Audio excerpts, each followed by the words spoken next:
Vous savez, ces derniers temps, vous vous réveillez souvent en pleine nuit, n'est-ce pas? Si c'est votre cas, alors en ce moment même, la démence pourrait déjà commencer dans votre cerveau. Pendant 25 ans, j'ai soigné des patients atteints de démence et j'ai découvert quelque chose d'important. Ce n'est pas parce qu'ils ne dormaient pas qu'ils ont développé la démence. C'est parce que la démence commençait qu'ils ne pouvaient plus dormir. Si vous pensiez que c'était juste l'âge, alors vous devez regarder cette vidéo jusqu'au bout. Aujourd'hui, je vais vous expliquer pourquoi on se réveille la nuit en vieillissant, pourquoi c'est lié à la démence, et surtout comment retrouver un sommeil profond. Alors, commençons. Laissez-moi vous raconter l'histoire d'une patiente de mon cabinet. Madame Marie Dubois, 72 ans, qui habite à Lyon. Elle s'occupe de ses petits-enfants toute la semaine. Après une journée entière à bouger, ses yeux se ferment dès le soir venu. Mais quelque chose d'étrange se produit.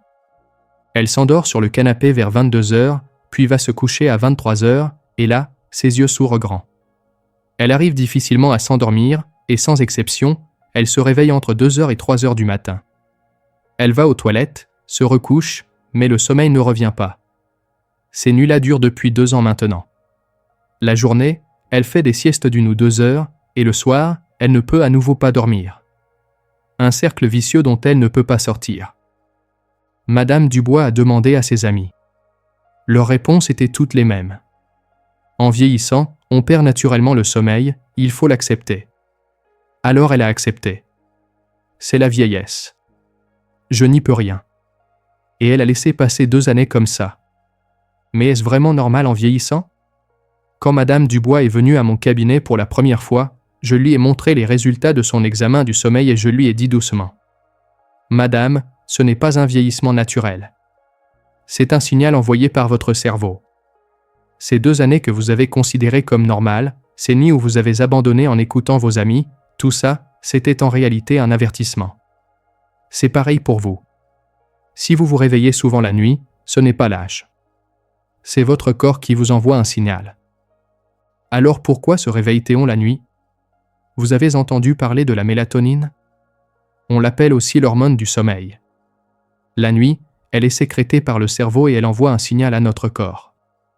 C'est l'heure de dormir. Mais cette mélatonine diminue avec l'âge.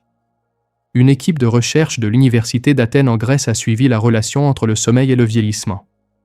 Les résultats montrent qu'après 50 ans, la production de mélatonine diminue de 10 à 15% tous les 10 ans. Après 65 ans, elle ne représente plus qu'un 1/5 du niveau de la vingtaine. Pourquoi est-ce un problème? La mélatonine ne sert pas seulement à nous endormir. Elle maintient aussi le sommeil. Quand on était jeune, on avait assez de mélatonine, donc une fois endormi, on dormait profondément jusqu'au matin. Mais maintenant, c'est différent. Il manque de la mélatonine, donc le sommeil devient léger. Avec un sommeil léger, le moindre stimulus vous réveille. C'est pour ça qu'une fois réveillé au milieu de la nuit, il est difficile de se rendormir. Il manque de mélatonine, donc le signal pour se rendormir est faible. Alors dès que les yeux s'ouvrent, les pensées tournent dans la tête et finalement, on regarde le plafond jusqu'au matin. Souvenez-vous de votre jeunesse. Vers 22h, la somnolence arrivait naturellement. On s'endormait dès qu'on se couchait et on dormait profondément jusqu'au matin. À l'époque, le sommeil n'était pas un problème. Se coucher, dormir, se réveiller reposer, c'était normal. Mais maintenant, comment ça se passe? Même à 22h, le sommeil ne vient pas. Même à 23h, l'esprit reste clair. Même quand on s'endort, on ne dort pas profondément et on se réveille sans cesse la nuit. Le matin, on ne se sent pas reposé, n'est-ce pas? La tête est lourde et tout le corps est courbaturé. C'est à cause du manque de mélatonine. L'hormone du sommeil diminue, donc le signal pour s'endormir s'affaiblit et la capacité à maintenir un sommeil profond diminue aussi. Ce n'est pas votre faute. C'est à cause du changement hormonal. Mais le problème ne s'arrête pas là. Si vous ne dormez pas bien, votre cerveau vieillit. Une équipe de recherche de l'Université de Rochester aux États-Unis a fait une découverte très importante. Ils ont découvert que notre cerveau a un système de nettoyage. Il s'appelle le système glymphatique. Pendant la journée, quand on pense et qu'on bouge, des déchets s'accumulent dans le cerveau. Le plus dangereux, c'est une protéine appelée bêta-amyloïde. C'est le principal responsable de la démence. Quand on regarde le cerveau des patients atteints d'Alzheimer, cette bêta-amyloïde est collée partout. Mais ces déchets ne sont nettoyés que pendant le sommeil. Pas pendant la journée. Seulement pendant le sommeil profond. Quand vous tombez dans un sommeil profond, les cellules du cerveau se contractent jusqu'à 60%. Quand les cellules rétrécissent, des espaces se créent entre elles et le liquide céphalorachidien coule dans ces espaces pour balayer les déchets. Comme un camion de nettoyage qui nettoie les routes pendant la nuit, le cerveau se lave lui-même. Mais il y a quelque chose d'important. Ce nettoyage ne se produit que pendant le sommeil profond. Le sommeil léger ne suffit pas. Un sommeil agité, un sommeil interrompu, un sommeil avec beaucoup de rêves, avec ce type de sommeil, le cerveau n'est pas nettoyé. Il faut tomber dans un sommeil profond pour que les cellules cérébrales se contractent et que le liquide céphalorachidien coule dans les espaces pour nettoyer les déchets. Même si vous dormez 8 heures mais légèrement, ça ne sert à rien. Même si vous dormez 5 heures mais profondément, le cerveau termine son nettoyage. Ce n'est pas la durée, c'est la profondeur. Mais que se passe-t-il si vous ne dormez pas bien ? Le nettoyage ne se fait pas. Le camion de nettoyage ne peut pas entrer. La bêta-amyloïde n'est pas éliminée et continue de s'accumuler. Un jour ou deux, ça peut aller. Mais si ça s'accumule pendant 1 an, 5 ans, 10 ans, les cellules cérébrales commencent à être endommagées. Au début, ça commence par des choses mineures. On ne se souvient pas de ce qu'on vient d'entendre. On oublie sans cesse où on a mis les choses. On répète les mêmes histoires. Ensuite, le jugement devient flou. Et finalement, ça mène à la démence. Une équipe de recherche de l'Université de Boston aux États-Unis a suivi 65 000 personnes pendant 10 ans. Les personnes souffrant de troubles du sommeil avaient jusqu'à 3 fois plus de risques de développer la démence. La raison est là. Si vous ne dormez pas profondément, le cerveau n'est pas nettoyé, et si le cerveau n'est pas nettoyé, le risque de démence augmente. Mais beaucoup de gens laissent passer ça. En vieillissant, c'est comme ça. Ne pas bien dormir, qu'est-ce que c'est au fond ? Et on laisse ça traîner. Les problèmes de sommeil ne sont pas simplement une question de fatigue. C'est un avertissement du cerveau. Après 60 ans, l'insomnie est un signal d'alarme pour la santé du cerveau. Si vous ne dormez pas, votre cerveau vieillit. Si vous dormez bien, votre cerveau rajeunit. C'est pourquoi je dis toujours à mes patients : ne prenez pas l'insomnie à la légère. Si vous la gérez maintenant, il n'est pas trop tard. Mais ne vous inquiétez pas trop. Il y a des solutions. Avant de vous donner ces solutions, laissez-moi d'abord vous dire ce qu'il ne faut absolument pas faire. Les somnifères. Quand on ne peut pas dormir, beaucoup de gens cherchent d'abord des somnifères. Beaucoup se font prescrire à l'hôpital ou achètent des inducteurs de sommeil à la pharmacie. Madame Dubois aussi l'a fait. Après 2 ans sans pouvoir dormir, elle a finalement obtenu une ordonnance de somnifère à l'hôpital. Au début, ça semblait efficace. Quand elle prenait le médicament, ses yeux se fermaient et elle pouvait rester couchée jusqu'au matin. Mais quelque chose d'étrange s'est produit. Même le matin, elle ne se sentait pas reposée. La tête était confuse et le corps lourd toute la journée. Elle était plus somnolente le jour. Alors le soir venu, elle prenait à nouveau le médicament et ce cycle vicieux se répétait. Ce n'est pas seulement Madame Dubois. Beaucoup de gens vivent la même expérience. On dort quand on prend le médicament, mais pourquoi ne se sent-on pas reposé le matin ? Il y a une raison. Quand vous prenez des somnifères, vous semblez dormir mais en réalité, il n'y a pas de récupération. Les somnifères benzodiazépines sont particulièrement problématiques. Ce sont des médicaments souvent prescrits à l'hôpital. Quand vous prenez des somnifères, les résultats de l'examen des ondes cérébrales sont choquants. Le stade de sommeil profond a presque disparu. Vous vous souvenez ? Je vous ai dit que pour nettoyer le cerveau, il faut dormir profondément.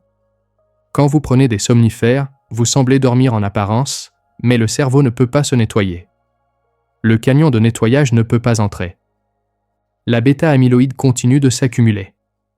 Une équipe de recherche de l'Université de Cambridge en Angleterre a suivi 40 000 personnes.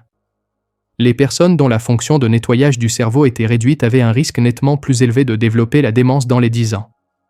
Forcer le sommeil avec des somnifères, c'est juste fermer les yeux, ce n'est pas un vrai sommeil.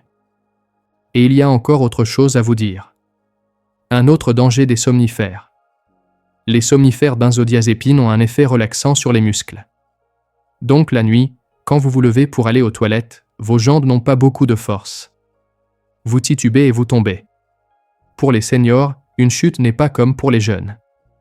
Souvent, la hanche se fracture. Une fracture de la hanche est difficile à récupérer. Si vous restez allongé longtemps, les muscles fondent et une pneumonie peut survenir. Les statistiques montrent que le taux de mortalité dans l'année suivant une fracture de la hanche est assez élevé.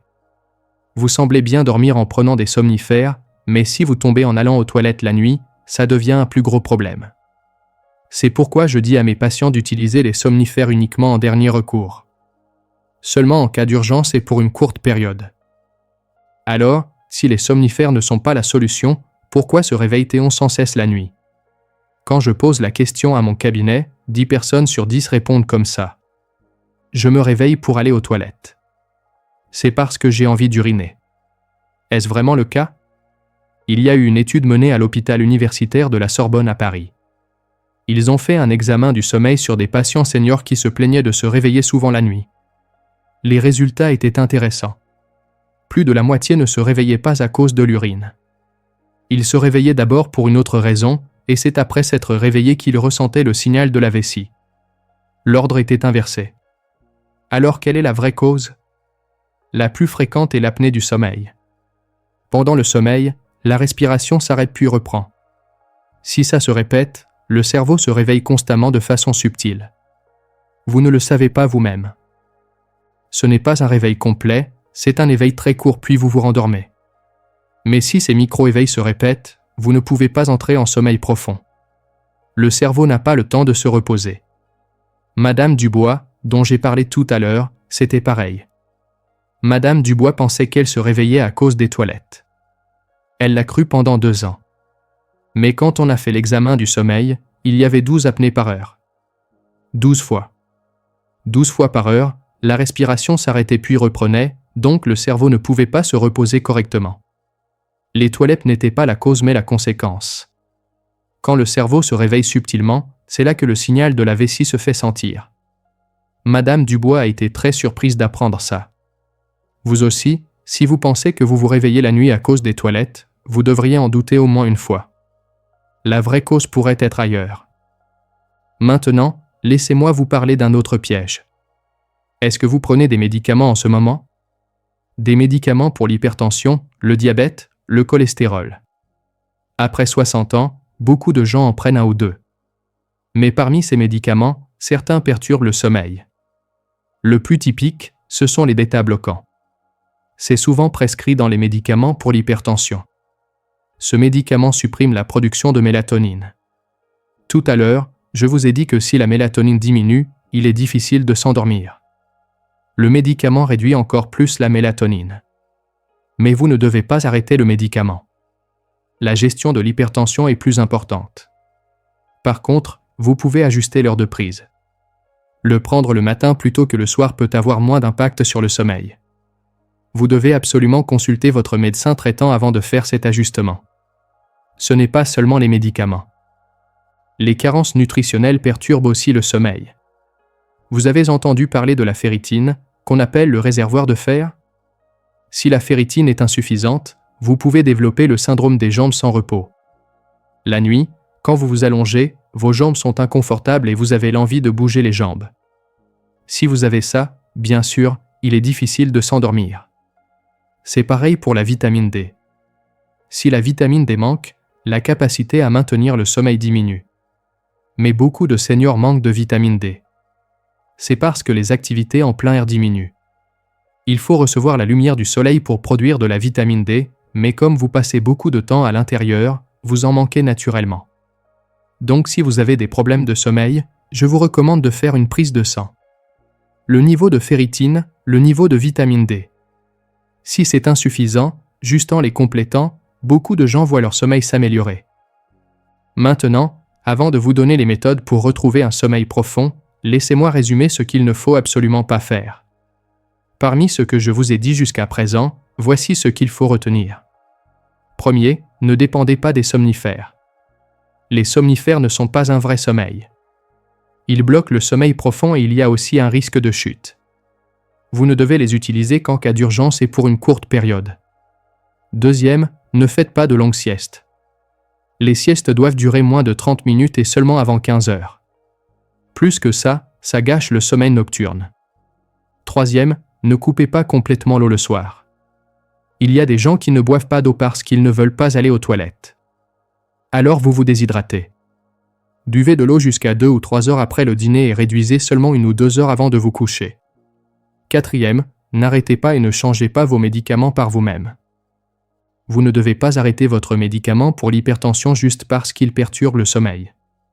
Vous devez absolument consulter votre médecin traitant. Cinquième, ne buvez pas de café l'après-midi. Parmi les seniors, beaucoup boivent une tasse de café après les repas. Une tasse après le déjeuner, une autre vers 15 heures. Ça gâche le sommeil nocturne. La caféine met 6 à 8 heures pour sortir du corps. Si vous buvez du café à 15 heures, la caféine reste jusqu'à 23 heures. Donc c'est normal que vous ne puissiez pas dormir. Si vous voulez boire du café, buvez-le seulement avant 14 heures. Après, vous devez passer à l'eau ou au thé d'orge. Si vous respectez juste ces 5 points, votre sommeil s'améliorera beaucoup. Maintenant, je vais vous donner les méthodes pour retrouver un sommeil profond. D'abord, il faut vérifier l'environnement de votre chambre. Premier, la température. Si la chambre est trop chaude, il est difficile de s'endormir. Notre corps doit voir sa température baisser légèrement pour s'endormir. C'est comme ça que le cerveau reconnaît que c'est l'heure de dormir. La température de la chambre doit être entre 18 et 20 degrés. Un peu frais, vous voyez. Si vous chauffez trop fort en hiver, au contraire, il devient difficile de s'endormir. Deuxième, la lumière. Si la lumière entre, le cerveau pense que c'est le jour. La production de mélatonine est supprimée. Changez les rideaux pour des rideaux occultants et couvrez aussi les petites lumières. Troisième, le smartphone. Beaucoup de gens regardent leur smartphone avant de dormir, n'est-ce pas? La lumière bleue du smartphone supprime la production de mélatonine. 1 heure avant de vous coucher, éloignez le smartphone. C'est pareil pour la télévision. Juste en changeant l'environnement de la chambre, votre sommeil va changer. Maintenant, je vais vous donner 5 méthodes pratiques. Ce sont des choses que vous pouvez faire dès ce soir. La première méthode, c'est la pression sur le point Feng Qi. Où est le point Feng Qi? C'est à l'arrière du cou, là où les cheveux se terminent. Il y a un creux. Il y en a un de chaque côté. Avec les mains, enveloppez l'arrière de votre tête et avec vos pouces, trouvez cet endroit. Si vous appuyez, vous sentirez une légère douleur. C'est le point Feng Qi. Appuyez doucement avec vos pouces. Appuyez pendant 3 secondes, relâchez pendant 3 secondes et répétez ça environ 10 fois. Quand vous appuyez sur ce point, le nerf vague est stimulé. Le nerf vague est le nerf qui détend notre corps. Quand il est stimulé, le corps devient confortable et il devient facile de s'endormir. Au début, vous ne sentirez peut-être rien. Mais si vous le faites tous les jours, le corps se souvient. Ah, c'est l'heure de dormir. La deuxième méthode, c'est la respiration 4-7-8. Inspirez par le nez pendant 4 secondes. Retenez votre souffle pendant 7 secondes. Expirez par la bouche pendant 8 secondes lentement. 4 secondes, 7 secondes, 8 secondes. C'est pour ça que c'est la respiration 4-7-8. Au début, retenir 7 secondes peut être difficile. Alors commencez par 4, 5, 6 secondes. Quand vous vous habituerez, augmentez progressivement. Si vous répétez ça juste 4 fois, le système nerveux parasympathique s'active. La tension se relâche et l'esprit devient calme. La troisième méthode, c'est 15 minutes de soleil le matin. Pour que la mélatonine soit bien produite la nuit, il faut avoir assez de sérotonine le jour. La sérotonine est produite quand on reçoit la lumière du soleil et la nuit, elle se transforme en mélatonine. Donc si vous recevez la lumière du soleil le matin, vous dormez bien la nuit. Pensez à ça comme régler une minuterie. Quand vous vous levez le matin, ouvrez les rideaux et restez près de la fenêtre juste 15 minutes. C'est encore mieux si vous sortez pour vous promener. Et les jours nuageux, comment faire? Les jours nuageux, ça va aussi. Même avec des nuages, la lumière du soleil entre. C'est beaucoup plus fort que l'éclairage intérieur. Tant qu'il ne pleut pas, juste rester près de la fenêtre suffit. La quatrième méthode, c'est la relaxation musculaire progressive. Si le corps est tendu, le cerveau maintient aussi l'état de tension. À l'inverse, Si vous détendez le corps, le cerveau se détend aussi. La méthode est simple. En commençant par les orteils, mollets, cuisses, ventre, poitrine, épaules, visage, vous contractez puis relâchez dans cet ordre. Contractez pendant 5 secondes puis relâchez d'un coup. Quand vous contractez, vous devez vraiment contracter fort. Quand vous contractez les orteils, les pieds doivent devenir raides. Et quand vous relâchez, concentrez-vous sur la sensation de détente. Si vous faites un tour complet du corps comme ça, le corps s'affaisse et le sommeil viendra. Au début, ça peut prendre 10 minutes. Quand vous serez habitué, 5 minutes suffiront. La 5e méthode, c'est la routine d'élimination des soucis. Parmi les gens qui ne peuvent pas dormir la nuit, il y a des gens qui pensent beaucoup. Quand on se couche, toutes sortes de soucis viennent et les pensées s'enchaînent. Qu'est-ce que je dois faire demain? J'aurais pas dû dire ça tout à l'heure. Mes petits-enfants vont bien? Une fois que les pensées commencent, c'est difficile de les arrêter. Madame Dubois aussi était comme ça, vous vous souvenez? Dans ce cas, écrivez sur du papier. Avant de vous coucher, écrivez toutes vos inquiétudes du jour sur du papier. Écrivez les choses à faire, écrivez les inquiétudes, écrivez ce qu'il faut absolument se rappeler demain. Selon une étude de l'université Baylor aux États-Unis, le groupe qui écrivait les tâches ou les soucis avant de se coucher s'endormait en moyenne 9 minutes plus vite que le groupe qui n'écrivait pas. Quand vous transférez les soucis de votre tête sur le papier, vous reconnaissez que c'est quelque chose à traiter demain. Et donc l'esprit devient tranquille. C'est mieux d'écrire sur du vrai papier plutôt que sur le smartphone. Si vous allumez le smartphone, d'autres pensées arrivent. Bon, laissez-moi résumer. La pression sur le point Feng Qi. La respiration 4-7-8. 15 minutes de soleil le matin. La relaxation musculaire progressive. La routine d'élimination des soucis. Ces 5 méthodes, commencez à les essayer une par une dès ce soir. N'essayez pas de tout faire d'un coup, commencez par la plus facile. Madame Dubois, dont j'ai parlé tout à l'heure, a commencé le traitement de l'apnée du sommeil et a pratiqué une par une des méthodes que je lui ai données. La première semaine, franchement, il n'y a pas eu de grand changement. Elle se réveillait toujours au milieu de la nuit et elle était fatiguée le matin. Docteur Bernard, est-ce que ça marche vraiment? Madame Dubois m'a demandé. Je lui ai dit. Madame, c'est un sommeil qui a été déréglé pendant 2 ans. Si ça changeait en une semaine, ce serait plutôt étrange. Croyez-moi pendant 3 semaines. Elle n'a quand même pas abandonné. Tous les matins, elle se tenait près de la fenêtre pour recevoir la lumière du soleil et avant de dormir, elle appuyait sur le point Feng Qi. L'après-midi, au lieu du café, elle buvait du thé d'orge. Elle a aussi réduit ses siestes à moins de 30 minutes. À partir de la 2e semaine, des changements sont apparus. Le nombre de réveils nocturnes a diminué. Elle se réveillait 2, 3 fois, et ça a diminué à 1 fois. Même quand elle se réveillait 1 fois, le temps pour se rendormir était plus rapide. Avant, elle se tournait pendant 1 ou 2 heures, maintenant elle se rendormait en moins de 30 minutes. La 3e semaine, un changement décisif est arrivé. Il y a eu un jour où elle a dormi sans se réveiller une seule fois la nuit. C'était la première fois en 2 ans. Quand elle a ouvert les yeux le matin, le corps était différent, elle m'a dit. La tête était claire. Tout le corps était léger. Comme elle n'était pas somnolente le jour, s'occuper de ses petits-enfants était beaucoup plus facile. Avant, quand son petit-enfant disait quelque chose, elle disait quoi, redis-moi, mais maintenant elle comprenait du premier coup. Sa concentration était revenue. Madame Dubois m'a dit. Docteur Bernard, j'avais abandonné pendant 2 ans, mais ça change en 3 semaines. Ce n'est pas la quantité de sommeil, c'est la profondeur. Si vous dormez profondément, le cerveau est nettoyé. Si le cerveau est nettoyé, le matin est différent. Si le matin est différent, la journée est différente. Vous aussi, vous pouvez le faire. Ce n'est pas parce que vous avez vieilli que vous avez perdu le sommeil. Vous n'avez pas besoin de vous résigner. Commencez dès ce soir. Si cette vidéo vous a parlé, écrivez dans les commentaires. Ça donne de la force aux gens qui passent les mêmes nuits. Et si autour de vous, il y a quelqu'un qui dort mal la nuit, partagez cette vidéo. C'est protéger leur cerveau. Merci d'avoir regardé aujourd'hui. Je vous souhaite un sommeil profond.